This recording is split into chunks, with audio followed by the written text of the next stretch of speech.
সুপ্রিয় শিক্ষার্থীরা, এই প্রশ্নের সেটটা ভালোভাবে দেখে নাও। এই প্রশ্নটি অনেক স্কুলে হুবহু কমন পড়তে পারে, আবার অনেক স্কুলে আংশিক কমন পড়বে। ঠিক আছে, যেহেতু এইটা একটা ইম্পর্টেন্ট কোশ্চেন, তো তোমরা অবশ্যই এই প্রশ্নটা ভালোভাবে দেখে দেন পরীক্ষার হলে যাবা।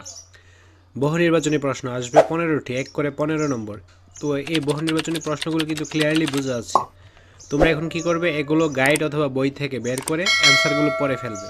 এক কথায় উত্তর আসবে 10টি, 1 করে 10 নম্বর। WTO এর পূর্ণরূপ কী?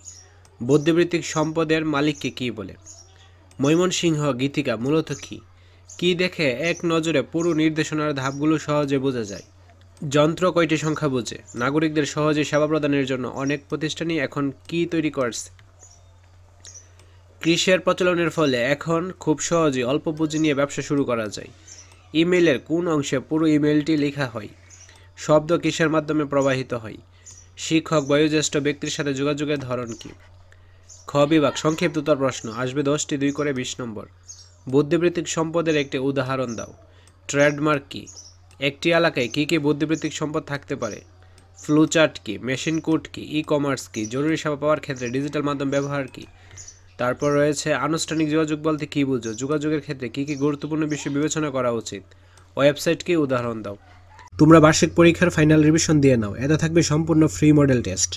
ভিডিও লিঙ্ক কমেন্ট এবং ডেসক্রিপশন বক্সে দেওয়া থাকবে। আজ এই ক্লাসগুলো বুক করে। তো এই প্রশ্নগুলো যেহেতু অনেক ইম্পর্টেন্ট, তোমরা কি করবে, বই বা গাইড থেকে প্রশ্নগুলোর অ্যান্সার বের করে পড়ে ফেলবে। কোনোভাবে এগুলো কিন্তু নোট করা দরকার নেই, এর ফলে টাইম ওয়েস্ট হবে। তোমরা জাস্ট মোবাইলে স্ক্রিনশট দিয়ে প্রশ্নগুলো গাইড বা বই থেকে বের করে নিও। গ বিভাগ রচনামূলক প্রশ্ন প্রেক্ষাপটবিহীন। 5টি থেকে যে কোনো 3টি প্রশ্নের উত্তর দিতে হবে। প্রত্যেকটা প্রশ্নের মান 5 করে 15 নম্বর। কীভাবে ট্রেডমার্ক নিবন্ধন করা যায়? অ্যালগরিদম ও ফ্লুচার্টের মধ্যে পার্থক্য লিখো। কোনো অপরিচিত জায়গা যাওয়ার ক্ষেত্রে ম্যাপ সফটওয়্যার ব্যতীত আর কোন সফটওয়্যার ব্যবহার করলে বেশি সুবিধা পাওয়া যাবে ব্যাখ্যা করো।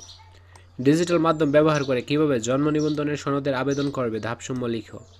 একটি ওয়ার্ড ফাইল অ্যাটাচমেন্ট হিসেবে ইমেলের মাধ্যমে পাঠানোর জন্য কী কী ধাপ অবলম্বন করতে হবে? তাছাড়া তোমরা কী করো, কোনো একটা পরীক্ষার আগে অবশ্যই ওই পরীক্ষার যে রিলেটেড বিষয়গুলো বা মডেল কোশ্চেনগুলো ওইগুলো ভালোভাবে প্র্যাকটিস করে পরীক্ষার হলে যাও। তো এইটা যেহেতু একটা ইম্পর্টেন্ট কোশ্চেন, এইটাও তুমি প্র্যাকটিস পারপাসে প্র্যাকটিস করে পরীক্ষার হলে যাবে। এর থেকে তোমরা অনেক কিছুই কমন পাবে। ঠিক আছে, তো এখানে দেখো রচনামূলক প্রশ্ন বা সৃজনশীল প্রশ্নগুলো কিন্তু ক্লিয়ারলি বোঝা আছে। তোমরা কী করবে, গাইড বা বই থেকে অ্যান্সারগুলো বের করে পড়ে ফেলবে। আর এরকম নিয়মের বা এরকম ধরনের প্রশ্নই তোমাদের পরীক্ষায় আসবে। হাই এভরিওয়ান, এটি আমার পার্সোনাল চ্যানেল, সবাই সাবস্ক্রাইব করে দিও। এখনও ভিডিও আপলোড হয়নি, ভেরি সুন ভিডিও আপলোড করা হবে। চ্যানেলের লিঙ্ক ভিডিও অ্যান্ড কমেন্ট বক্সে দেওয়া থাকবে। আশা করছি বুঝতে পেরেছো। আজকের ক্লাসটি এই পর্যন্ত। পরবর্তী ক্লাসটি সবার আগে পাওয়ার জন্য অবশ্যই চ্যানেলটি সাবস্ক্রাইব করে অল নোটিফিকেশন করে রাখো, যেন ভিডিও ছাড়া মাত্রই সবার আগে তোমাদের কাছে পৌঁছে যায়। ধন্যবাদ।